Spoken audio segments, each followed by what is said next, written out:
Hey guys, welcome to the study with Mayank. मैं हूं आपका मयंक और आज ला रहा हूं मैं आपके लिए NCERT हिस्ट्री क्लास 8 के MCQ।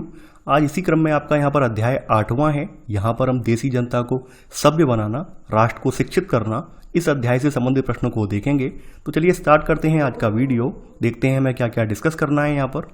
आज का पहला प्रश्न है, भारतीय शिक्षा में प्राच्यवाद के संदर्भ में निम्नलिखित कथनों पर विचार कीजिए। पूछा गया है यहाँ पर कौन सा कथन आपका जो है गलत है। पहला है, प्राच्यवादी मानते थे कि अंग्रेजों को पश्चिमी ज्ञान की बजाय भारतीय ज्ञान को ही प्रोत्साहन देना चाहिए। अगला, William Jones, Henry Thomas Colebrooke और नेथेनियल हॉलहेड प्राच्यवादी थे। थर्ड है आपका, वारेन हेस्टिंग्स प्राच्यवादियों के घोर विरोधी थे। चौथा है आपका, प्राच्यवादी विचारों के आधार पर ही कलकत्ता में एक मदरसे और बनारस में हिंदू कॉलेज की स्थापना की गई थी। देखिए यहाँ पर पहले आप जान लीजिए, प्राच्यवादी उसे कहते हैं जो कि एशिया की भाषा और संस्कृत का ज्ञान रखने वाला व्यक्ति होता है। उसको उसके लिए एक शब्द यूज होता है प्राच्यवादी, और अंग्रेजी में इसको ओरिएंट कहते हैं।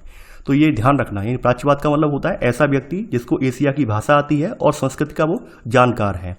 तो यहाँ पर पहला वाला कथन बिल्कुल सही है कि प्राच्यवादी ये मानते थे कि अंग्रेजों को जो है पश्चिमी ज्ञान की बजाय भारतीय ज्ञान को ही प्रोत्साहन देना चाहिए। यानी ये मानते थे कि हिंदुओं और मुसलमानों को भी वही बढ़ाया जाना चाहिए जिससे कि वो पहले से परिचित हैं और जिसके लिए उनके अंदर आदर और जिसके लिए वो उसे महत्व देते हैं। ऐसा करने से ही वो लोग क्या कर पाएंगे, खास करके देसी जनता का दिल जीत पाएंगे। ऐसा प्राच्यवादियों का मानना था। तो पहला वाला कथन यहाँ बिल्कुल सही है। इसी क्रम में अगर बात करें यहाँ पर, तो प्राच्यवादियों में सबसे पहले यहाँ पर एक आए हुए व्यक्ति हैं विलियम जोन्स। ये भारत में 1783 में आए थे। पेशे से अगर बात करें तो ये विलियम जोन्स कंपनी के द्वारा स्थापित सुप्रीम कोर्ट में जूनियर जज के पद पर ये कार्यरत थे। इसके अलावा एक भाषाविद भी थे और ये खास करके भारतीय जो भी संस्कृत है, भारतीय जो भी साहित्य है, उसमें भी इनकी अच्छी खासी रुचि थी। यानी कहने का मतलब क्या था, ये एक प्राच्यवादी थे। और इनके साथ में ही हेनरी टॉमस कोलब्रुक हैं, नेथेनियल हॉलहेड, ये भी प्राच्यवादी थे। खास करके इन्होंने एक लंबा वक्त जो है भारतीय साहित्य को जानने में, भारत के जो भी ग्रंथ हैं उनको पढ़ने में लंबा समय बिताया है। तो यहाँ पर सेकंड वाला कथन भी आपका सही है। अगला है यहाँ पर, वारेन हेस्टिंग्स प्राच्यवादियों के घोर विरोधी थे। देखिए तीसरा वाला कथन गलत है। वारेन हेस्टिंग्स प्राच्यवादियों के घोर विरोधी नहीं थे, बल्कि ये समर्थक थे। हेस्टिंग्स ने पहल करके ही यहाँ पर कलकत्ता मदरसे की स्थापना की और इनका विश्वास यही था कि प्राचीन रीति रिवाज और यहाँ की जो ज्ञान संपदा है, यही भारत में ब्रिटिश शासन के आधार होने चाहिए। ये यानी कि इनका वारेन हेस्टिंग का मानना था। तो यहाँ तीसरा वाला कथन गलत हो जाएगा। चौथा है, प्राच्यवादी विचारों के आधार पर ही कलकत्ता में एक मदरसे और बनारस में हिंदू कॉलेज की स्थापना की गई थी। ये बिल्कुल सही बात है। यानी प्राच्यवादियों के विचारों को ध्यान में रखकर 1781 में 1781 में कलकत्ता में एक मदरसा और 1791 में बनारस में आपकी एक जो है, यहाँ पर आप देखेंगे, एक हिंदू कॉलेज की स्थापना की गई थी। और उद्देश्य यहाँ पर यही था कि यहाँ पर प्राचीन संस्कृत ग्रंथों की जो शिक्षा दी जा सकेगी और इससे क्या होगा, देश के शासन को चलाने में मदद मिलेगी। तो इस उद्देश्य से यहाँ पर बनारस में इसकी स्थापना करवाई गई। तो यहाँ पर आपका चौथा वाला कथन भी सही है। तो यहाँ पर आप पूछा गया है कौन सा कथन गलत है, तो यहाँ पर सी वाला कथन गलत है। तो आंसर है पहले का सी, केवल तीसरा। दूसरा प्रश्न है अब आपका, निम्नलिखित में से कौन एशियाटिक सोसाइटी ऑफ बंगाल के गठन से संबंधित नहीं है? William Jones, Babington Macaulay, Nathaniel Halhed, Henry Thomas Colebrooke. देखिए यहाँ पर बेबिंगटन मैकाले जो हैं, ये आपके खास करके देखा जाए एशियाटिक सोसाइटी ऑफ बंगाल के गठन से संबंधित नहीं है। तो यहाँ पर आपका सेकंड का आंसर होगा आपका बी। तो यहाँ पर विलियम जोन्स ने हेनरी टॉमस कोलब्रुक और नेथेनियल हॉलहेड के साथ मिलकर एशियाटिक सोसाइटी ऑफ बंगाल का गठन किया था और इसके अलावा एशियाटिक रिसर्च नामक शोध पत्रिका का भी प्रकाशन यहाँ से स्टार्ट किया था। तो यहाँ पर बी वाला आपका जो है कथन ये गलत है। तो यहाँ सेकंड का आंसर है बी वाला। तीसरा प्रश्न है अब आपका, सूची 1 को सूची 2 से मिलाना है आपको और नीचे दिए गए कूट का प्रयोग करके सही उत्तर का चयन भी करना है। सूची 1 में नाम दिए गए हैं और सूची 2 में उनकी विशेषता दी गई है। तो आपको मैच करना है कौन सा किससे मिलता है। मदरसा, देखिए मदरसा वो स्थान होता है, यानी अरबी भाषा में उस स्थान को मदरसा कहा जाता है जहाँ पे सीखने सिखाने की प्रक्रिया चलती है। यानी सीखने के स्थान को अरबी भाषा में मदरसा कहा जाता है। अगला है आपका यहाँ पर प्राच्यवादी। प्राच्यवादी का मतलब क्या है, एशिया की भाषा और संस्कृत का ज्ञान रखने वाले व्यक्ति को प्राच्यवादी की संज्ञा दी जाती है, यानी उसे प्राच्यवादी कहा जाता है। मुंशी का अर्थ क्या होता है? मुंशी का अर्थ है फारसी पढ़ने और लिखने और पढ़ाने वाला व्यक्ति, इसको मुंशी कहा जाता है। अगला है आपका वर्नाक्यूलर। देखिए यहाँ पर अंग्रेज जो थे ये हमारे यहाँ की जो स्थानीय भाषा यानी कि जो कि अंग्रेजों की भाषा के बराबर नहीं थी, क्योंकि अंग्रेज तो अंग्रेजी बोलते थे और हमारे यहाँ की तमाम स्थानीय भाषाएं स्थानीय बोलियां थी, तो इन सब के लिए अंग्रेज एक शब्द यूज करते थे वर्नाक्यूलर। तो इसका मतलब होता है किसी स्थानीय भाषा या बोली के लिए ये शब्द है, यानी खास करके जो भी अंग्रेजों की मानक भाषा है उस मानक भाषा से अलग हटकर कोई और भाषा है उसके लिए ये शब्द वर्नाक्यूलर इस्तेमाल करते थे। तो यहाँ पर आपका तीसरे का आंसर होगा डी वाला, यानी कि यहाँ पर ए का तीसरा, यानी आप देखेंगे ए का तीसरा है, बी का चौथा है और सी का दूसरा है और डी का पहला है। तो आंसर होगा यहाँ पर तीसरे का डी। चौथा प्रश्न है अब आपका, प्राच्यवादी दृष्टिकोण का विरोध और पश्चिमी शिक्षा का समर्थन करने वाले अंग्रेजी अफसरों के संदर्भ में निम्नलिखित कथनों पर विचार कीजिए। पूछा गया है यहाँ पर कौन सा कथन आपका जो है ये सही है, यानी यहाँ पर ये आपको बताना है कौन सा कथन आपका सही है। पहला है, प्राच्यवादी दृष्टिकोण के विरोधी मानते थे कि पूर्वी समाजों का ज्ञान त्रुटियों से भरा हुआ और अवैज्ञानिक है। अगला है यहाँ पर, प्राच्यवादियों का विरोध करने वालों में जेम्स मिल, थॉमस बैबिंगटन मैकाले और भारतीय ब्राह्मण प्रमुख थे। अगला है, प्राच्यवाद विरोधी मानते थे कि शिक्षा देसी जनता को खुश करने के लिए नहीं बल्कि उपयोगी और व्यावहारिक चीज़ों के ज्ञान के लिए दी जानी चाहिए। देखिए ये बात बिल्कुल सही है। कुछ अंग्रेज अफसर ऐसे भी थे जो भारत की संस्कृत से बहुत ज़्यादा कह सकते हैं इंस्पायर हुए, भारतीय संस्कृत से उन्हें बहुत ज़्यादा लगाव भी हो गया, जैसे जिनके नाम अभी आप पढ़ चुके हैं, विलियम जोन्स वगैरह हैं और उनके साथी हैं, उनको भारतीय संस्कृत से लगाव हो गया था। और उनका मानना यही था कि जो प्राचीन काल है, प्राचीन काल में भारत एक बहुत समृद्ध देश रहा है, यानी यहाँ की जो संस्कृति है वो चरम पर रही है, उनका ये ऐसा मानना था, विचार भी थे। लेकिन तमाम ऐसे अंग्रेजी अफसर भी थे जो इस बात का विरोध भी करते थे। तो यहाँ पर आप देखेंगे प्राच्यवादी जो दृष्टिकोण है इसके विरोधियों का मानना यही था कि पूर्वी समाजों का ज्ञान जो है त्रुटियों से भरा हुआ है, यानी कि इसमें बहुत सारी मिस्टेक हैं और ये अवैज्ञानिक है, यानी इसमें वैज्ञानिकता का जो है तत्व जो है निहित नहीं है। तो यहाँ पर पहला वाला कथन बिल्कुल सही है, बिल्कुल इनका यही मानना था। इन्होंने साफ साफ ये दलील दी है कि अंग्रेजी को अरबी और संस्कृत भाषा और साहित्य के अध्ययन को बढ़ावा देने पर इतना खर्चा नहीं करना चाहिए, यानी अंग्रेज जो हैं, अंग्रेजों को खास करके जो भी ये बढ़ावा दे रहे हैं, जैसे कि स्थान खुलवा रहे हैं, यानी कि जैसे मदरसा खुलवाया गया, एक हिंदू कॉलेज की स्थापना करवाई गई, तो इन्होंने ये साफ साफ कहा है कि अंग्रेजों को इस तरह की गतिविधियां बिल्कुल नहीं करनी चाहिए। यानी कि जो आप अरबी भाषा के लिए संस्थान खुलवा रहे हैं, संस्कृत भाषा के संस्थान खुलवा रहे हैं, ये संस्थान आप बिल्कुल ना खुलवाएं। अगला यहाँ पर है कि प्राच्यवादियों का विरोध जेम्स मिल और थॉमस बैबिंगटन मैकाले ने किया और साथ में भारतीय ब्राह्मण भी थे। देखिए सोचने वाली बात यह है कि भारतीय ब्राह्मण अपनी संस्कृत का विरोध क्यों करेंगे, जबकि अपने भारत में मुख्य संस्कृत के वाहक वही रहे हैं। तो यहाँ सेकंड वाला कथन गलत हो जाएगा। हालांकि जेम्स मिल और थॉमस बैबिंगटन मैकाले ने अपने प्राच्यवादी दृष्टिकोण का, यानी कि जो लोग प्राच्यवाद का समर्थन कर रहे थे, इनका प्रमुख रूप से विरोध किया था। तो यहाँ पर भारतीय ब्राह्मण भी शामिल है, इसलिए सेकंड वाला कथन गलत हो जाएगा। अगला है यहाँ पर, प्राच्यवाद विरोधी मानते थे कि शिक्षा देसी जनता को खुश करने के लिए नहीं बल्कि उपयोगी और व्यावहारिक चीज़ों के ज्ञान के लिए दी जानी चाहिए।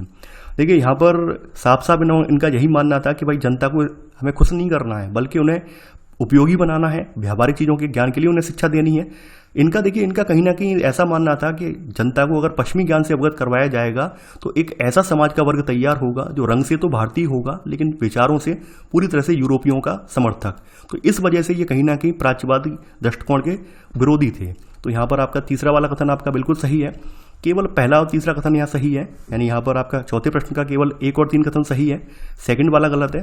तो यहाँ पर चौथे का आंसर होगा आपका ए, केवल 1, यानी केवल 1 और 3। पांचवा प्रश्न है अब आपका, एक अच्छे यूरोपीय पुस्तकालय का केवल एक खाना ही, यानी एक खाना से मतलब रैक, भारत और अरब के समूचे देसी साहित्य के बराबर है। यह कथन निम्नलिखित में से किसका है? देखिए कई बार ये प्रश्न पूछा गया है और आपको तो ये लाइन रट लेनी चाहिए।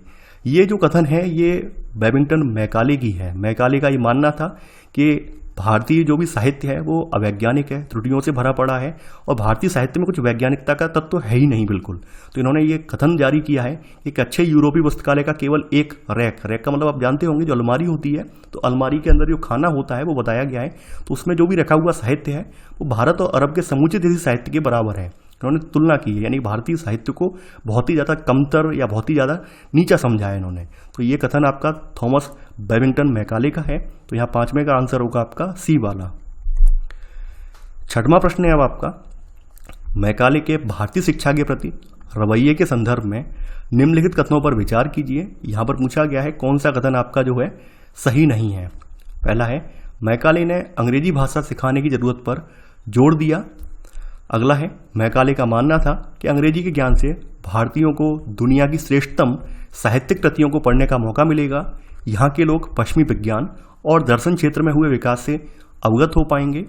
अगला है, मैकाले का कहना था कि अंग्रेजी पढ़ाना लोगों को सभ्य बनाने, उनकी रुचियों, मूल्यों और संस्कृति को बढ़ावा जो बदलने का रास्ता हो सकता है। अगला है, मैकाले के मिनट्स यानी कि इनके विवरण के आधार पर 1845 का अंग्रेजों का शिक्षा अधिनियम पारित किया गया। देखिए, यहाँ पर बात करें मैकाले के जो भारतीय शिक्षा के प्रति विचार हैं, दृष्टिकोण है, तो पहले जान लीजिए मैकाले ने खास रूप से यहाँ पे वकालत की है कि जो भी भाषा का माध्यम होना चाहिए, बच्चों को पढ़ाने लिखाने की जो भाषा होनी चाहिए वो अंग्रेजी होनी चाहिए। तो मैकाले ने अंग्रेजी भाषा सिखाने की जरूरत पर जोर दिया है। इसके अलावा इन्होंने तर्क ये भी रखा है कि अंग्रेजी भाषा लोगों को क्यों सिखानी चाहिए, भारतीय लोगों को। तो इन्होंने ये कहा है कि इससे क्या होगा, इससे भारतीय लोग दुनिया की श्रेष्ठतम जो साहित्यिक कृतियां हैं उनको पढ़ पाएंगे, पश्चिमी विज्ञान ने और वहाँ के दर्शन ने क्या तरक्की की है उसको भी जान पाएंगे। तो ये यहाँ पर तर्क दिया है इन्होंने। इसके अलावा यहाँ पर इनका मानना ये था, चूंकि अंग्रेजी भाषा अगर भारतीय बोलने लगेंगे तो उससे उनकी सभ्यता यानी उन्हें सभ्य माना जाएगा और उनकी रुचियाँ, मूल्य और संस्कृति को बदलने का रास्ता भी ये हो सकता है। तो यहाँ पर सी वाला कथन भी सही है। मैकाले के जो मिनट्स है यानी कि विवरण है, इसके आधार पर 1835 में, ना कि 1845 में, यहाँ पे गलत लिखा हुआ है, 1835 का अंग्रेजों का शिक्षा अधिनियम पारित किया गया है। और इस अधिनियम में जो है अंग्रेजी को भाषा यानी शिक्षा का माध्यम जो है अंग्रेजी की भाषा रखने को कहा गया है। तो यहाँ पर आपका डी वाला कथन गलत हो जाएगा। ये जो मैकाले का मिनट्स विवरण के आधार पर जो अंग्रेजी शिक्षा का अधिनियम पारित हुआ है 1835 में हुआ है, ना कि 1845 में। तो यहाँ छठवें का आंसर होगा आपका डी वाला। सातवां प्रश्न है अब आपका, ईस्ट इंडिया कंपनी के नियंत्रक मंडल के अध्यक्ष चार्ल्स वुड द्वारा जारी नीति पत्र के संदर्भ में निम्नलिखित कथनों पर विचार कीजिए। पूछा गया है कौन सा कथन यहाँ पर सत्य है। पहला है, 1864 में लंदन स्थित कोर्ट ऑफ डायरेक्टर्स ने भारतीय गवर्नर जनरल को कंपनी के नियंत्रक मंडल के अध्यक्ष चार्ल्स वुड के नाम से एक नोट भेजा और इसे वुड का नीति पत्र यानी वुड डिस्पैच के नाम से जाना जाता है। सेकंड, इस दस्तावेज में भारत में लागू की जाने वाली शिक्षा नीति में प्राच्यवादी ज्ञान के स्थान पर यूरोपीय शिक्षा को अपनाने के व्यवहारिक लाभों को बताया गया। देखिए, यहाँ पर पहला वाला कथन गलत है। पहले वाले कथन में यहाँ पर साल गलत है, यानी कि ये जो वुड डिस्पैच जारी हुआ है, वुड का नीति पत्र जारी हुआ है, ये 1854 में जारी किया गया है, ना कि 64 में। बाद बाकी आपका पूरा स्टेटमेंट सही है, लेकिन यहाँ पर चूंकि साल गलत है तो इस हिसाब से यहाँ पर आपका पहला कथन गलत हो जाएगा। बात कर लेते हैं यहाँ पर इस वुड डिस्पैच की यानी वुड के नीति पत्र की। तो खास करके आप देखेंगे इस दस्तावेज में भारत में लागू की जाने वाली शिक्षा नीति है, इसमें प्राच्यवादी ज्ञान के स्थान पर यूरोपीय शिक्षा को अपनाने के व्यवहारिक लाभों को बताया गया है। यानी यहाँ साफ साफ ये बात कही गई है इस नीति पत्र के जरिए कि ये तर्क भी रखा गया है कि यूरोपीय शिक्षा से भारतीयों के नैतिक चरित्र का उत्थान होगा, वे सत्यवादी और ईमानदार बनेंगे और फलस्वरूप कंपनी के पास भरोसेमंद कर्मचारियों की कमी नहीं रहेगी। तो कहीं ना कहीं इस जो वुड डिस्पैच में का उद्देश्य क्या था, उद्देश्य यही था कि भाई कैसे भी करके हमें जो है भरोसेमंद यहाँ पे कर्मचारी मिलने चाहिए, यानी कि ऐसे कर्मचारी जो रंग से तो भारतीय हों लेकिन दिमाग से या विचारों से पूरी तरह से ब्रिटेन के समर्थक हों। तो यहाँ पर आपका सेकंड वाला कथन आपका सही है। तो यहाँ पर आंसर होगा आपका बी, केवल सेकंड, सातवें का सेकंड। आठवां प्रश्न है अब आपका, वुड्स डिस्पैच की नीतियों के संदर्भ में निम्नलिखित कथनों में से कौन सा कथन सही नहीं है, ये आपको बताना है। इसमें इस बात पर जोर दिया गया कि भारत में उच्च शिक्षा का माध्यम अंग्रेजी होना चाहिए। सेकंड, इसके अनुसार यूरोपीय शिक्षा के माध्यम से भारतीयों की रुचियों और आकांक्षाओं में भी बदलाव आएगा और ब्रिटिश वस्तुओं की मांग पैदा होगी। अगला है, इसमें तर्क दिया गया कि यूरोपीय शिक्षा से भारतीयों के नैतिक चरित्र का उत्थान होगा और वे इंग्लैंड एवं कंपनी के प्रति अधिक सत्यवादी और ईमानदार बनेंगे। अगला है, इस दस्तावेज में व्यवसाय को बढ़ावा देने के लिए शिक्षा देने का तर्क दिया गया था। देखिए, बात कर ली जाए यहाँ पर पहले कथन की, तो पहला कथन आपका गलत है। आपको याद होना चाहिए उच्च शिक्षा का माध्यम अंग्रेजी होना चाहिए, इस बात का संबंध मैकाले से है और मैकाले के जो मिनट्स विवरण के आधार पर जो अंग्रेजों ने 1835 में शिक्षा अधिनियम पारित किया था उसमें उच्च शिक्षा का माध्यम अंग्रेजी रखने की बात कही गई थी। तो यहाँ पर पहला कथन गलत हो जाएगा, यानी वहाँ पर यही फैसला लिया गया था कि अंग्रेजी को उच्च शिक्षा का माध्यम बनाया जाएगा और जो कलकत्ता मदरसा है, बनारस संस्कृत कॉलेज है, इन जैसे प्राच्य संस्थानों को प्रोत्साहन नहीं दिया जाएगा। साथ ही यहाँ पर इन संस्थानों को अपने आप क्षरण का शिकार होते जा रहे जो है यहाँ पर कहेंगे अंधकार के मंदिरों की संज्ञा भी दे दी थी इन्होंने। तो यहाँ पहला वाला कथन गलत हो जाएगा। यहाँ पर सेकंड वाला कथन बिल्कुल सही है, क्योंकि वुड्स डिस्पैच में खास करके यहाँ पर इसका व्यवहारिक जो महत्व है, यानी कि जो भी इनकी नीतियों का व्यवहारिक महत्व है, इस पर ज़्यादा फोकस किया गया है। यानी इनका मानना ये था कि अगर भारतीयों का अगर हमने ब्रेन वॉश कर दिया, यानी पूरी तरह से वो यूरोपीय विचारों से प्रेरित हो गए, तो ऐसे में कहीं ना कहीं यूरोप में बने सामान को भी लालायित होंगे, यूरोप में बने सामान को भी खरीदेंगे, तो इससे क्या होगा, एक मांग जनरेट होगी। तो ये बात यहाँ पर रखी गई है, तो बी वाला कथन भी सही है। इसके अलावा ये लोग चाह रहे थे, यानी ये यही चाह रहे थे कि ऐसे भारतीयों का ग्रुप तैयार हो जो कि रंग से तो भारतीय हों लेकिन विचारों से यूरोपीय हों। तो यहाँ पर सी वाला कथन भी सही है। यहाँ पर खास करके व्यवसाय को बढ़ावा देने की शिक्षा पर जोर दिया गया है, यानी कि शिक्षा के ऐसे माध्यम से इनके व्यवसाय को बढ़ावा मिलेगा।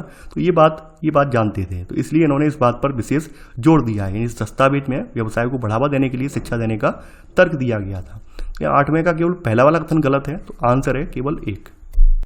9वां प्रश्न है अब आपका, 19वीं सदी में भारतीय शिक्षा और कंपनी के संदर्भ में निम्नलिखित कथनों में से कौन सा कथन सही है। नीचे दिए गए कूट का प्रयोग करके सही उत्तर आपको चुनना है। पहला है, भारत में सक्रिय ईसाई प्रचारकों ने व्यवहारिक शिक्षा के पक्ष में दिए जा रहे तर्कों का विरोध किया। अगला है, कंपनी ने देसी स्कूलों में शिक्षा की प्रगति पर रिपोर्ट तैयार करने का जिम्मा विलियम कैरे को दिया। अगला है, 1854 के बाद कंपनी ने देसी शिक्षा व्यवस्था में सुधार लाने के प्रयास किए। तो बात कर लेते हैं पहले वाली स्टेटमेंट की। तो देखिए यहाँ पर भारत में जो ईसाई प्रचारक थे, तो इन्होंने व्यवहारिक जो शिक्षा दी जा रही थी, तो उस शिक्षा का इन्होंने घोर विरोध किया है। प्रचारकों का यहाँ मानना था कि शिक्षा का उद्देश्य लोगों के नैतिक चरित्र में सुधार लाना होता है और नैतिकता का उत्थान केवल ईसाई शिक्षा के जरिए ही संभव है, ऐसा इनका मानना था। तो यहाँ पहला वाला कथन बिल्कुल सही है। यहाँ पर सेकंड कथन में बताया गया है कि जो कंपनी ने देसी स्कूलों में शिक्षा की प्रगति पर रिपोर्ट तैयार करने का जिम्मा सौंपा है। अब देसी स्कूल कौन से थे? देखिए, अंग्रेजों के आने से पहले हमारे यहाँ लगभग 20 लाख पाठशालाएं हुआ करती थी। पाठशाला का मतलब आप जानते होंगे, गांव गली गली नुक्कड़ पर ये पाठशालाएं लगती थी और लगभग 20 लाख से ज़्यादा पाठशालाएं थीं। हालांकि ये नियमित रूप से नहीं थी, जैसे आजकल के स्कूल होते हैं उस तरह की पाठशालाएं नहीं थी। ना ही इनका कोई नियमित सिलेबस था, ना ही कोई आप देखेंगे प्रॉपर रूप से जैसे आज आपके पास कॉपी वगैरह होती है, यानी पुस्तक आपकी कॉपी होती है, लिखने की सामग्री होती है, या वार्षिक या अर्धवार्षिक परीक्षाएं ली जाती हैं। उस तरह की यहाँ पर कोई व्यवस्था नहीं थी। केवल और केवल यहाँ पर क्या था, गुरु मौखिक रूप से अध्ययन करवाते थे। तो यहाँ पर इनके बारे में रिपोर्ट तैयार करने का जिम्मा एक स्कॉटलैंड के ईसाई प्रचारक हैं, इनका नाम है विलियम एडम, ना कि कैरे। यहाँ पर विलियम एडम को दिया गया है। तो यहाँ पर आपका सेकंड वाला कथन गलत हो जाएगा। तो विलियम एडम ने यहाँ पर खास करके ये रिपोर्ट तैयार की है और एडम ने यहाँ पाया है कि बंगाल और बिहार में 1 लाख से ज़्यादा पाठशालाएं हैं और ये बहुत छोटे छोटे केंद्र थे जिनमें आमतौर पर 20 से ज़्यादा विद्यार्थी नहीं होते थे। अगला है, 1854 के बाद कंपनी ने देसी शिक्षा व्यवस्था में सुधार लाने के प्रयास किए हैं। ये बिल्कुल सही बात है कि यहाँ पर 1854 के बाद कंपनी ने प्रयास किया है कैसे भी करके देसी शिक्षा व्यवस्था में सुधार लाया जाए। तो यहाँ पर आपका केवल 1 और 3 कथन सही है, तो 9वें का आंसर है आपका सी। 10वां प्रश्न है अब आपका, 19वीं सदी के आरंभ में ईसाई धर्म प्रचारकों की गतिविधियों के संदर्भ में निम्नलिखित कथनों पर विचार कीजिए। पूछा गया है कौन सा कथन यहाँ पर गलत है। पहला है, 1813 तक ईस्ट इंडिया कंपनी भारत में प्रचारक गतिविधियों के विरुद्ध थी। Second, French east India company के नियंत्रण वाले इलाके में प्रचारकों ने अंततः श्रीरामपुर में अपना मिशन खोला। अगला है, 19वीं सदी के दौरान पूरे भारत में प्रचारक स्कूल खोले गए, लेकिन 1857 के बाद भारत की ब्रिटिश सरकार प्रचारक शिक्षा को प्रत्यक्ष सहायता देने में आनाकानी करने लगी थी। देखिए, यहाँ पर अगर बात की जाए तो 1813 के चार्टर के जरिए जो भी ईसाई प्रचारक हैं उनको भारत में अपनी गतिविधियां बढ़ाने की अनुमति दी गई थी। यानी 1813 के पहले ये लोग परमिट नहीं था इन्हें अंग्रेजी सरकार के द्वारा, लेकिन 1813 के बाद इन्हें परमिट मिल गया, एक चार्टर के द्वारा इन्हें अनुमति मिल गई है। तो यहाँ पर पहला वाला कथन बिल्कुल सही है। अब चूंकि बहुत सारे आप देखेंगे जो ईसाईयत का प्रचार करने वाले हैं, तो वो जैसे जहाज़ों का जो आवागमन होता था उनके साथ भारत आ गए हैं। अब चूंकि ऑफिशियल रूप से अनुमति नहीं मिली है, तो ऐसे में ये क्या करेंगे, तो ऐसे में इन्होंने कोशिश की है कि जो अन्य यानी कि फ्रेंच थे, डेनिश थे, तो इनके पास चले गए हैं। तो इन्होंने यही किया है, एक डैन ईस्ट इंडिया कंपनी के नियंत्रण वाला इलाका है, यहाँ पर प्रचारकों ने अपना पहला मिशन यानी कि श्रीरामपुर में जो बंगाल में पड़ता है, यहाँ पर अपना पहला मिशन जो है खोला है। तो यहाँ पर सेकंड कथन गलत हो जाएगा। ये फ्रेंच ईस्ट इंडिया कंपनी के इलाके वाला इलाका नहीं है, बल्कि डेनिश जो ईस्ट इंडिया कंपनी थी उसके इलाके में पड़ने वाला इलाका था श्रीरामपुर। तो यहाँ पर इन्होंने अपना पहला मिशन खोला है। और यह इलाका जो था डेनिश ईस्ट इंडिया कंपनी के नियंत्रण में आता था। और यहाँ पर आप देखेंगे, यहाँ पर सन 1800 में एक प्रिंटिंग प्रेस खोली गई है और 1818 में यहाँ पर एक कॉलेज की स्थापना हुई है, यानी कि यहाँ पर एक प्रिंटिंग प्रेस और यहाँ पर एक कॉलेज भी बनाया गया है। तो यहाँ पर सेकंड कथन गलत हो जाएगा, ये फ्रेंच ईस्ट इंडिया कंपनी का इलाका नहीं है बल्कि डैन वाला है। देखिए यहाँ पर आप देखेंगे 19वीं सदी के दौरान पूरे भारत में प्रचारक स्कूल खोले गए हैं, लेकिन जैसे ही 1857 का विद्रोह हुआ है उसके बाद यहाँ पर आप देखेंगे भारत की जो ब्रिटिश सरकार है उसने प्रचारक शिक्षा को प्रत्यक्ष सहायता देने में आनाकानी स्टार्ट कर दी है। उसका रीजन ये था, यानी सरकार को ये लगने लगा था कि अगर स्थानीय रीति रिवाजों, व्यवहारों, मूल्य मान्यताओं और धार्मिक विचारों से किसी तरह की छेड़छाड़ की जाएगी तो देसी लोग फिर से भड़क जाएंगे, क्योंकि 1857 का विद्रोह सरकार झेल चुकी थी और सरकार ये नहीं चाहती थी कोई अन्य विद्रोह भी तैयार हो, तो इसलिए सरकार यहाँ पे आनाकानी करने लगी है। तो यहाँ पर तीसरा वाला कथन सही है। यहाँ पर आपका सेकंड वाला कथन आपका गलत है। पूछा गया है कौन सा कथन असत्य है, तो 10वें का आंसर है बी, केवल सेकंड। 11वां प्रश्न है अब आपका, निम्नलिखित में से किस व्यक्ति ने श्रीरामपुर मिशन की स्थापना में मदद की थी? William Adam, William Smith, William Peterson, William Carey. देखिए यहाँ पर स्कॉटलैंड के ईसाई प्रचारक हैं विलियम कैरे, तो इन्होंने श्रीरामपुर मिशन की स्थापना में मदद की थी। तो यहाँ 11वें का आंसर है आपका डी। 12वां प्रश्न है अब आपका, 19वीं सदी में भारत में मौजूद पाठशालाओं के संदर्भ में निम्नलिखित में से कौन सा कथन सही नहीं है, ये आपको बताना है। पहला है, बच्चों की फीस उनके माँ बाप की आमदनी से तय होती थी, अमीरों को ज़्यादा और गरीबों को कम फीस देनी पड़ती थी। अगला है, शिक्षा मौखिक होती थी और क्या पढ़ाना है यह बात विद्यार्थियों की जरूरतों को देखते हुए गुरु ही तय करते थे। अगला है, विद्यार्थियों को अलग अलग कक्षाओं में बिठाया जाता था। फसलों की कटाई के समय कक्षाएं बंद हो जाती थीं, क्योंकि उस समय गांव के बच्चे प्राय खेतों में काम करने चले जाते थे।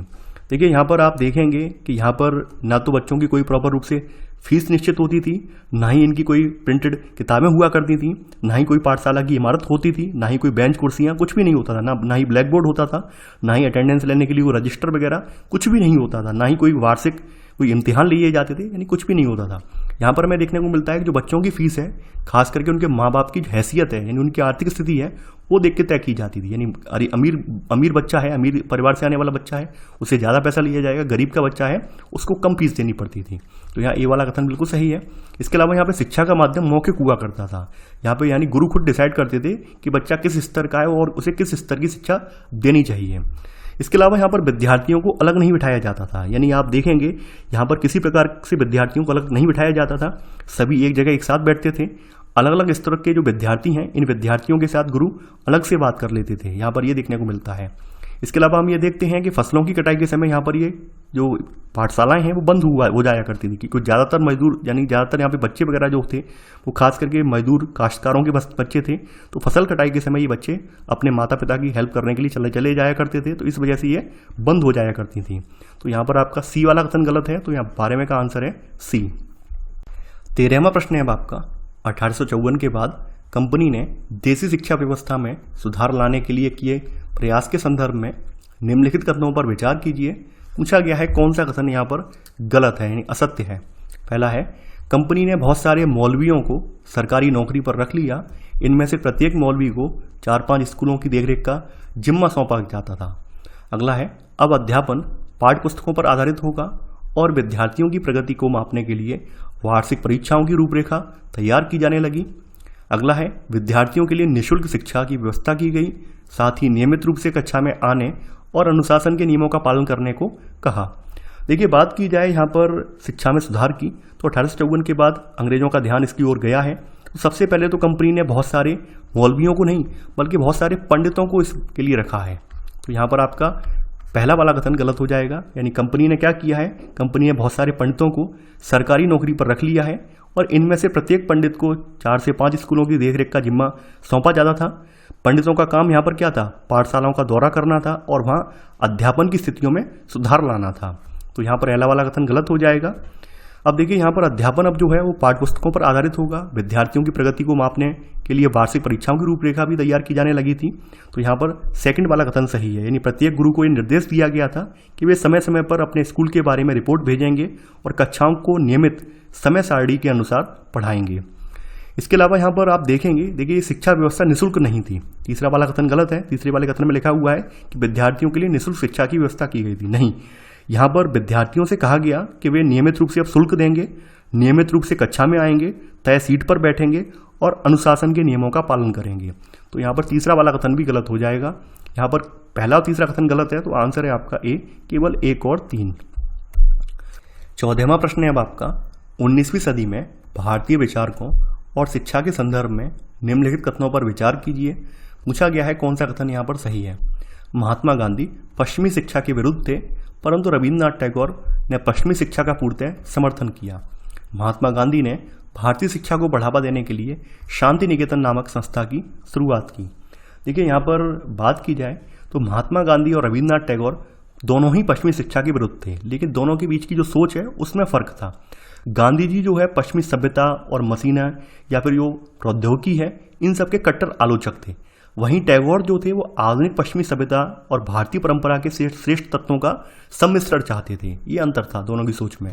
तो यहाँ पर पहला वाला कथन गलत हो जाएगा। अब यहाँ पर अगला कथन है कि महात्मा गांधी ने भारतीय शिक्षा को बढ़ावा देने के लिए शांति निकेतन नामक संस्था की शुरुआत की। ये कथन भी गलत है। शांति निकेतन संस्था की शुरुआत जो थी वो टैगोर के द्वारा सन 1901 में की गई। ठीक है, तो यहाँ पर आपका ये वाला कथन गलत हो जाएगा। और यह कलकत्ता से 100 किलोमीटर दूर एक ग्रामीण परिवेश में स्थित एक स्कूल था। तो यहाँ पर दोनों ही कथन गलत हैं। तो आंसर है आपका डी, ना तो एक सही है और ना ही दूसरा सही है। 15वां प्रश्न है अब आपका, अरविंदो घोष के शिक्षा संबंधी विचारों के संदर्भ में निम्नलिखित कथनों पर विचार कीजिए। पूछा गया है कौन सा कथन सत्य है। देखिए यहाँ पर ध्यान देने वाली बात यह है कि अगर आप में से कोई बीएड या बीटीसी वाला यहाँ पर अभ्यर्थी वीडियो देख रहा है तो आपके लिए बहुत इंपॉर्टेंट है। यानी आपके लिए रविन्द्रनाथ टैगोर, गांधी जी, अरविंदो घोष के शिक्षा के संबंधित विचार क्या थे, अंग्रेजों के विचार क्या थे शिक्षा को लेकर, अंग्रेजों ने क्या क्या काम किए, ये वाला चैप्टर आपके लिए बहुत इंपॉर्टेंट है। क्योंकि आप देखेंगे कई बार शिक्षण शास्त्र में आपके टेट, यूपी टेट या सुपर टेट एग्जाम में ये प्रश्न जो है घुमा फिरा कर पूछ लिया जाता है। तो आप लोग इस वीडियो को सिंसियरली देखें। तो यहाँ पर बात कर लेते हैं।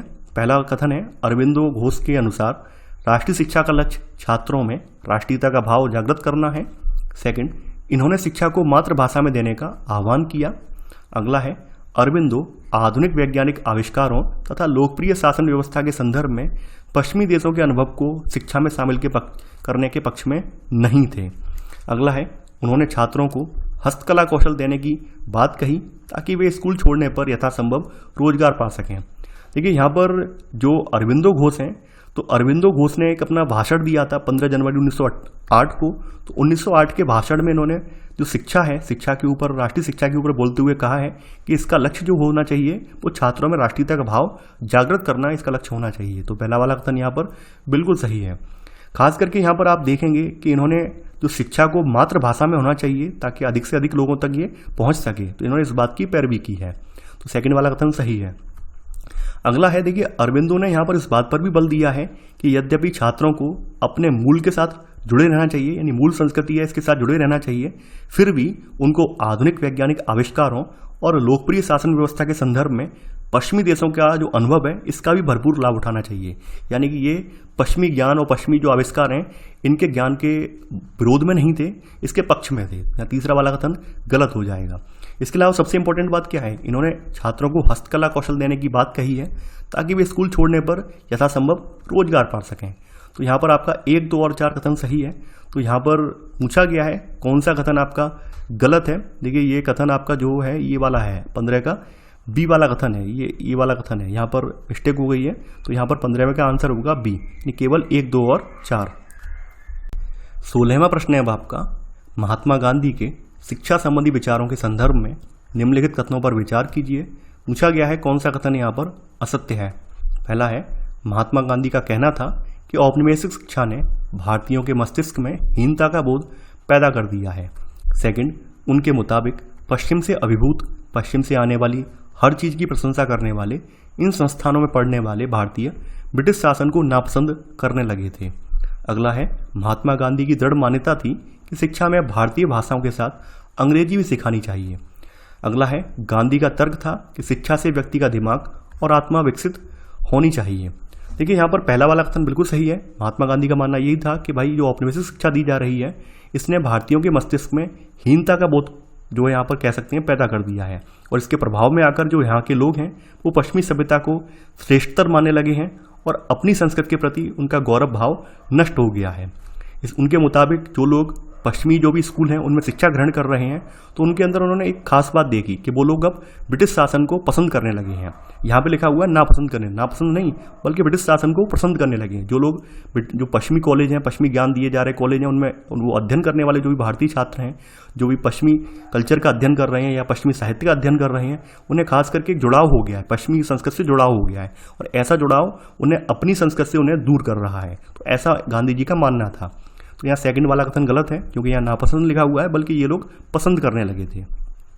इसके अलावा महात्मा गांधी जी की जो दृढ़ मान्यता यही थी कि शिक्षा केवल और केवल भारतीय भाषा में दी जानी चाहिए, अंग्रेजी के में बिल्कुल नहीं। तो तीसरा वाला कथन यहाँ पर गलत हो जाएगा क्योंकि इनका मानना यही था कि अंग्रेजी में दी जा रही जो शिक्षा है वो किसी भी भारतीय को अपने सामाजिक परिवेश से काट देती है और उन्हें अपनी ही भूमि पर अजनबी बना देती है। इसके अलावा गांधी जी का जो तर्क था वो ये था कि शिक्षा से व्यक्ति का दिमाग और आत्मा विकसित होनी चाहिए। और गांधी जी खास करके आप ये देखेंगे, गांधी जी हस्त कौशल सिखाने के फेवर में भी थे कि बच्चों को ऐसी शिक्षा दी जानी चाहिए जिससे कि उन्हें कोई ना कोई हस्त कौशल भी सिखाया जाए साथ में। इस तरह की शिक्षा होनी चाहिए, यानी शिक्षा में हस्त कौशल भी यहाँ पर निहित होना चाहिए। तो यहाँ पर आपका दूसरा तीसरा कथन गलत है। तो यहाँ आंसर है 16वें का सी, केवल 2 और 3 कथन गलत है। 17वां प्रश्न है अब आपका, टैगोर के शिक्षा संबंधी विचारों के संदर्भ में निम्नलिखित कथनों पर विचार कीजिए। पूछा गया है कौन सा कथन यहाँ पर सत्य है। पहला है, टैगोर को लगता था कि अंग्रेजों द्वारा स्थापित की गई शिक्षा व्यवस्था के कड़े और बंधनकारी अनुशासन से मुक्त होना चाहिए। सेकंड, टैगोर के मुताबिक वर्तमान स्कूल बच्चे की रचनाशीलता, चकित होने के उसके स्वाभाविक गुण को बढ़ावा देते हैं। अगला है, टैगोर का मानना था कि सृजनात्मकता शिक्षा को केवल प्राकृतिक परिवेश में ही प्रोत्साहित किया जा सकता है। अगला है, टैगोर आधुनिक पश्चिमी सभ्यता और भारतीय परंपरा के श्रेष्ठ तत्वों के सम्मिश्रण के पक्षधर में नहीं थे।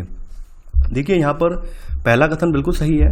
टैगोर ने खास करके ये ऑब्जर्व किया था कि अंग्रेजों ने जो बहुत कड़े अनुशासन के रूल बनाए हैं, रूल्स रेगुलेशन बनाए हैं, तो इनकी वजह से बच्चे के लिए शिक्षा कहीं ना कहीं उबाऊ हो गई है। उसे ये लगने लगा है कि भाई हमें कटघरे में बंद करके शिक्षा दी जा रही है, यानी हमारी जो स्वतंत्रता है, हम अपना स्वतंत्र होकर जो सीखना चाह रहे हैं उसकी यहाँ पर कोई वैल्यू नहीं है। तो यहाँ पर इनका मानना यही था कि शिक्षा व्यवस्था जो है ये कड़े और बंधनकारी अनुशासन से मुक्त होना चाहिए। तो यहाँ पहला वाला कथन बिल्कुल सही है। टैगोर का मानना ये था कि जो शिक्षा दी जा रही है वर्तमान में, जो व्यावसायिक शिक्षा दी जा रही है अंग्रेजों के द्वारा, तो इससे क्या हो रहा है, खास करके ये जो शिक्षा है ये बच्चे की रचनाशीलता को, चकित होने के उसके स्वाभाविक गुण को बढ़ावा नहीं दे रही है बल्कि उसको मार दे रही है, खत्म कर दे रही है, ऐसा इनका मानना था। तो सेकंड वाला कथन गलत हो जाएगा। यहाँ पर साफ साफ टैगोर ने कहा है कि अगर बच्चे की हमें सृजनात्मकता का विकास करना है, यानी क्रिएटिविटी जो होती है उसका विकास करना है, तो क्रिएटिविटी केवल और केवल प्राकृतिक परिवेश में ही प्रोत्साहित की जा सकती है। तो इसके लिए उन्होंने, आपको पता ही होना चाहिए कि कलकत्ता से 100 किलोमीटर दूर ग्रामीण परिवेश में यानी शांति निकेतन की स्थापना की है 1901 में। तो यहाँ तीसरा वाला कथन यहाँ पे बिल्कुल सही है। यहाँ पर चौथा कथन आपका जो है गलत है। देखिए टैगोर जो थे वो आधुनिक पश्चिमी सभ्यता और भारतीय परंपरा के श्रेष्ठ तत्वों के सम्मिश्रण के फेवर में थे, पक्षधर थे। यहाँ पर लिखा हुआ है नहीं थे, इस हिसाब से चौथा वाला कथन गलत है। पूछा गया है कौन सा कथन यहाँ पर सही है, केवल 1 और 3 कथन सही है। तो 17वें का आंसर होगा ए, केवल 1 और 3। 18वां प्रश्न है अब आपका। यहाँ सूची 1 दी है, सूची 1 को सूची 2 से सुमेलित करना है। देखिए आपका ये अभ्यास प्रश्नावली का प्रश्न है। यहाँ पर सूची 1 में है विलियम जोन्स। विलियम जोन्स की अगर बात की जाए तो ये प्राकृतिक संस्कृतियों का सम्मान, यानी कि ये प्राच्यवादी थे और ये प्राकृतिक संस्कृतियों के प्रति सम्मान का भाव रखते थे। तो यहाँ पर इनका होगा दूसरा। आगे बढ़ते हैं, रविन्द्रनाथ टैगोर। रविन्द्रनाथ टैगोर ने प्राकृतिक परिवेश में शिक्षा की वकालत की है। अगला है यहाँ पर टॉमस मैकाले, यानी कि अंग्रेजी शिक्षा को प्रोत्साहन देने की बात की है कि शिक्षा का माध्यम केवल और केवल अंग्रेजी होना चाहिए। अगला है यहाँ पर महात्मा गांधी। महात्मा गांधी जो है अंग्रेजी शिक्षा के विरुद्ध हैं ये। इसके अलावा अगला है यहाँ पर, अगला पाठशालाएं हैं, पाठशालाओं का संबंध गुरु से होता है। तो यहाँ पर आपका 18वें का आंसर होगा आपका डी वाला, यानी कि यहाँ पर ए का दूसरा, बी का यहाँ पर चौथा, सी का यहाँ पर पहला और डी का यहाँ पर जो है 5वां है और ई का यहाँ पर तीसरा है। तो आंसर होगा 18वें का यहाँ पर डी वाला।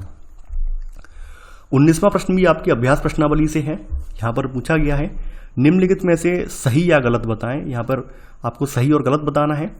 जेम्स मिल प्राच्यवादियों के घोर आलोचक थे। ये बात बिल्कुल सही है कि जेम्स मिल जो थे वो प्राच्यवादियों के समर्थन में बिल्कुल नहीं थे। पहला कथन यहाँ बिल्कुल सही है।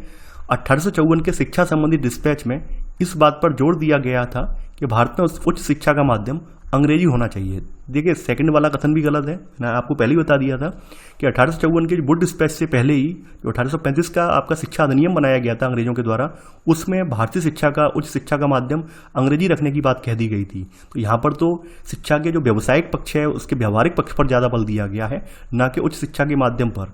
तो यहाँ पर यानी वो बात पहले ही रख दी गई है, तो यहाँ रखने की जरूरत क्या है फिर। तो यहाँ पर खा वाला कथन गलत है। महात्मा गांधी मानते थे कि साक्षरता बढ़ाना ही शिक्षा का सबसे महत्वपूर्ण उद्देश्य नहीं।